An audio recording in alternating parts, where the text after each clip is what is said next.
और शाम को भी खाते हैं, कई 2 बार खाते हैं, कई 1 बार खाते हैं, आप पता नहीं कितनी बार खाते हैं।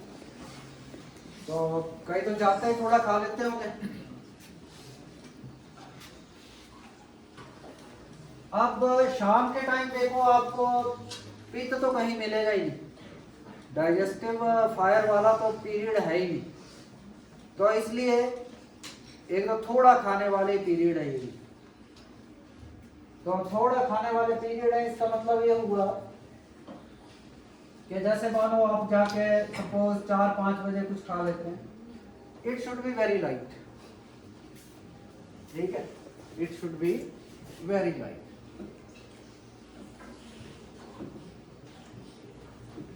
और उसके बाद आप शाम को खाते हैं, शाम को जो आपने डिनर करना है, क्योंकि डिनर एक शब्द बना है, डिनर तो करना पड़ेगा, है ना, बना है शब्द तो करना ही पड़ेगा। तो इनफैक्ट हमारी स्पिरिचुअल ट्रेडिशंस जो है उनमें डिनर बहुतों में नहीं भी किया जाता। बहुत ट्रेडिशंस हैं, जैसे जैनिज्म में तो आज तक मैंने देखा जैनी जो है वो सूर्यास्त के बाद खाना नहीं खाते। उन्होंने अभी भी ये ढाला है अपने आप को, लेकिन चलो कोई बात नहीं, अब डिनर करते हैं, कोई दिक्कत नहीं। आपने 2-3 चीजों का डिनर में ध्यान रखना। एक तो it should be at least 3 hours before the sleeping time. तो आप 9 बजे सो रहे हैं तो कितने बजे आपको डिनर कर लेना चाहिए? 6 बजे। 6 बजे।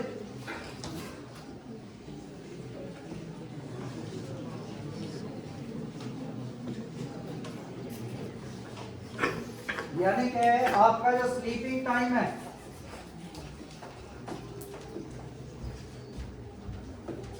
इसके बीच में 3 आवर्स का गैप रखने की मिनिमम कोशिश करें।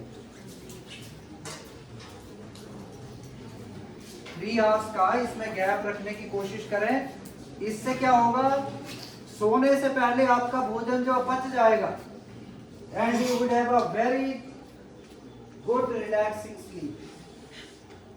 अच्छी स्लीप बहुत जरूरी है। आप देखते हो कि कईयों की स्लीप बहुत डिस्टर्ब रहती है। आपके घर में भी, आपकी तो चलो अभी यंग है, इतना नहीं भी फर्क महसूस होगा, लेकिन आप देखते होंगे घरों में कई बुजुर्ग बहुत खराब नींद लेते हैं बेचारे, बार बार उठेंगे या बड़ी जोर से खराटे ले रहे होते हैं। इन चीजों को आप काफी हद तक कंट्रोल कर सकते हैं by taking these measures. You can help them in this regard. उन्हें जल्दी खाना खिला दें। ये चीजें चेंज करना थोड़ी सी मुश्किल है, क्योंकि हमारे घरों में ऐसी ट्रेडिशन है कि लोग 10 बजे से पहले 10 बजे तो सोचते हैं कि रोटी बना लें कि नहीं। कहीं में बहुत बुरा हाल है, लेकिन इससे आपके घर का हेल्थ बिगड़ रहा है। कृपया इन छोटी छोटी चेंजेस को अगर आप ला पाए ना, अपने पेरेंट्स को भी असिस्ट करके कि नहीं, जब मैं कॉलेज से पहुंचूंगा तो खाना बनाओ फटाफट उसी टाइम, 6 बजे खाना है मैंने, ठीक है, उसके बाद मत खाओ। और उन्हें भी इनकरेज करो कि हैव अर्ली डिनर। कई बार नहीं पॉसिबल होता है। वो आपके मानो फादर हैं, कहीं दूर सर्विस करते हैं, पहुंचे बेचारे 8 बजे रहे रात को, तो कैसे उन्होंने कर लेना। लेकिन try to as early as possible. और अगर जहां आपके लिए संभव है वहां कम से कम 3 घंटे का जरूर डिफरेंस रखो कि 6 बजे खा लो, 9 बजे सो जाओ। समझ गए? तो ये खाने और सोने को हो गया, ठीक है। अब दूसरी चीज, खाना क्या है, ये भी इंपॉर्टेंट है। खाना क्या है? जो मिल गया खा लो। लेकिन आजकल मिल इतना कुछ रहा है ना, इस कारण ज्यादा समस्या आ गई। पहले नहीं थी, शायद 200-400 साल पहले समस्या नहीं थी, क्योंकि चीजें लिमिटेड थी और अच्छी चीजें मिलती थी, तो परेशानी नहीं थी। और जो मिल गया वो खा लो। में क्या है कि आपको कुरकुरे मिल गए तो पता लगा कुरकुरे के 4 पैकेट ही खा गए। आजकल बहुत समस्या आ रही है। मैं कम से कम अपने परिचय में 2 लड़कियों को जानता हूं जो अभी मतलब समझ लीजिए अभी अपने टीन ईयर्स में ही है, 18-19 साल की, और दोनों को किडनी में स्टोन, किडनी में स्टोन, लेकिन बाजार में घर है, कहीं से 10 रुपए उठा रहे हैं, कुरकुरे का पैकेट ले आ रहे हैं, that is damaging their health. तो ये बहुत बड़ी प्रॉब्लम हो गई, इतने छोटे छोटे बच्चों को किडनी में स्टोन। तो इसलिए क्या खाना है, this is also very important. इसमें मैं 2-3 आपको मेन टिप्स दूंगा कि क्या खाना है। पहली बात आप ये ध्यान रखें, खाने में जब भी कोई चीज खाने लगे तो ये देखें कि बनाई किसने, बनाई किसने है। गाजर किसने बनाई? भगवान ने। अगर आप भगवान में विश्वास नहीं करते तो मान लो कि प्रकृति ने दी है, ठीक है, खा लो मजे से, मजे से खा लो। गजरेला किसने बनाया? भगवान ने तो कम से कम नहीं बनाया, ठीक है। Avoid it, avoid it.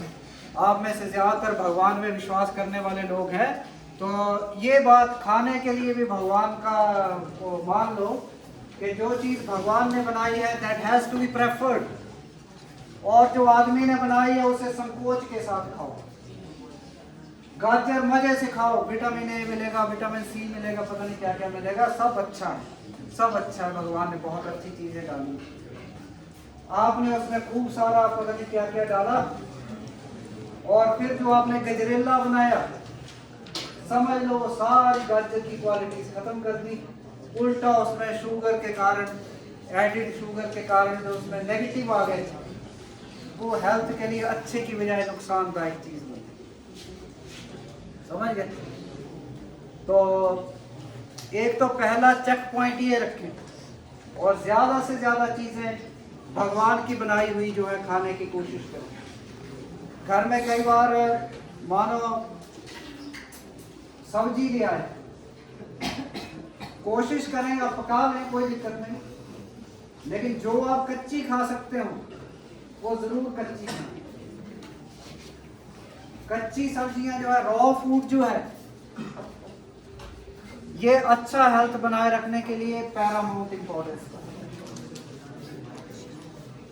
इसे मिटा दें,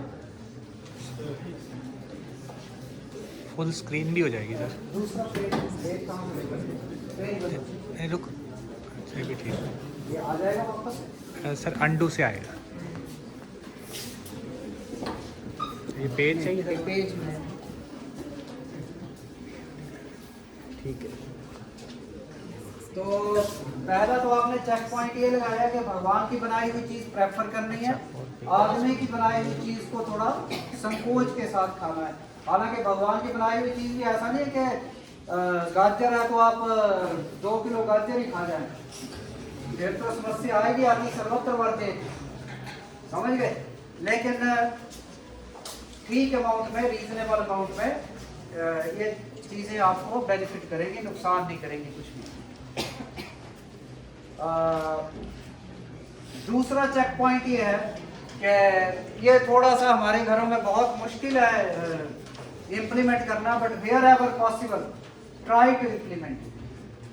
and I am myself a pure vegetarian, so I am mainly talking about vegetarian diets, कि आपकी जितना भोजन करते हैं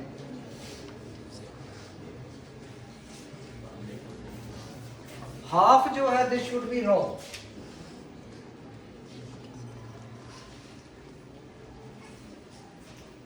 रॉ का मतलब कच्ची सब्जी, कच्ची सब्जी मतलब कच्चा भोजन बिना पका हुआ, ये जरूर इंप्लीमेंट करो। This will immensely benefit your health. आपका एनर्जी लेवल सब बहुत बढ़ जाएगा, आपके पेरेंट्स, दादा दादी, ये सबके हेल्थ में इंप्रूवमेंट लाएगा ये चीज। लेकिन हमारे घरों में ऐसी है नहीं ट्रेडिशन, तो थोड़ा मुश्किल हो जाता है चीज़ों को इम्प्लीमेंट करना, but if you implement you will tremendously benefit.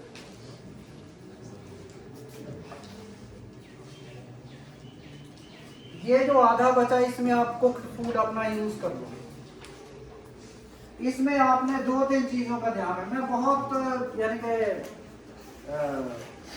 Macro level पे बात कर रहा हूँ, ताकि मेन चीज आप समझ जाएं और अपने हिसाब से इम्प्लीमेंट कर पाए। बड़ी डिटेल में नहीं जा रहा हूँ। हमारे घरों में जो सबसे बड़ी एक बात आती है, अगर थोड़े से आप इस फील्ड से परिचित हो तो आपने 3 नाम तो सुने होंगे, प्रोटीन, फैट, कार्बोहाइड्रेट। ठीक है, ये 3 मैक्रो एलिमेंट्स हैं जो साइंस के अनुसार हमारे फूड में होते हैं। जैसे मैंने बताया कि हर व्यक्ति में कफ, वात और पित्त होते हैं, वैसे ही हर खाने में अब साइंस में के अनुसार जो है लगभग ये तीनों चीजें पाई जाती हैं। प्रोटीन भी होगी, कार्बोहाइड्रेट भी होगा और फैट्स भी होगा। सिर्फ प्रोपोर्शन का डिफरेंस होता है, प्रोपोर्शन का डिफरेंस होता है। ये इनफैक्ट बहुत सारी चीजों में ऐसा ही है। जैसे हम सांस लेते हैं, कई बार बचपन में मैं भी सोचता था कि हम ऑक्सीजन लेते हैं और कार्बन डाइऑक्साइड छोड़ते हैं, ऐसा ही है। फिर थोड़ा बड़ा हुआ तो समझा कि लेते तो हवा ही है। पहले आई गॉट कंफ्यूज कि हवा में तो बोलते हैं सारी गैसें होती हैं, फिर ऑक्सीजन ही कैसे लेते हैं। फिर बाद में समझ आए कुछ नहीं ऐसा, सारी हवा लेते हैं, हवा सारी जा रही है अंदर, ऐसे ही बोलते हैं ऑक्सीजन ले रहे हैं। तो एक्चुअली हवा ही जा रही है अंदर और हवा ही बाहर आ रही है। साइंस वाले, खासकर मेडिकल वालों ने जो चीज़ें क्लियर कर रखी होंगी उन्हें तो क्लियर ही होंगी, बाकी लोगों को पता नहीं कितनी क्लैरिटी है कि हम बेसिकली ना ऑक्सीजन नहीं ले रहे और कार्बन डाइऑक्साइड नहीं छोड़ रहे, हवा ले रहे हैं, हवा ही छोड़ रहे हैं। फर्क क्या है? फर्क सिर्फ इतना आता है कि हवा में मानो सपोज 20% अगर ऑक्सीजन है तो वो थोड़ी बॉडी यूज कर लेती है। जब हम बाहर निकलती है वही हवा तो सपोज 20 की जगह 18% उसमें ऑक्सीजन होगी, और कार्बन डाइऑक्साइड मानो पहले अंदर जाती बार 20% है, वो बढ़ के 22% हो जाएगी।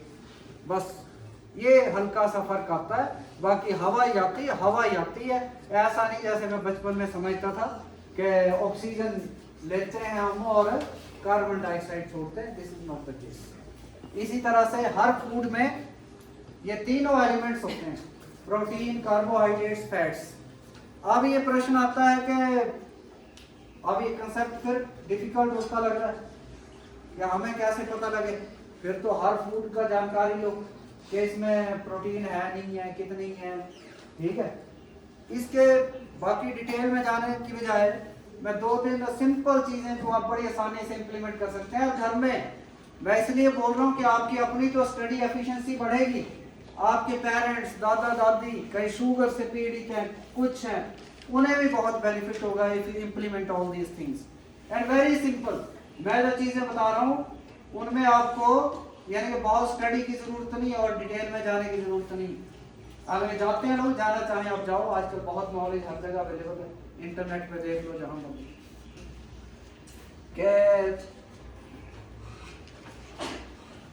पहले हल्का सा मैं इनका आइडिया दे देता हूँ कि चीज क्या है।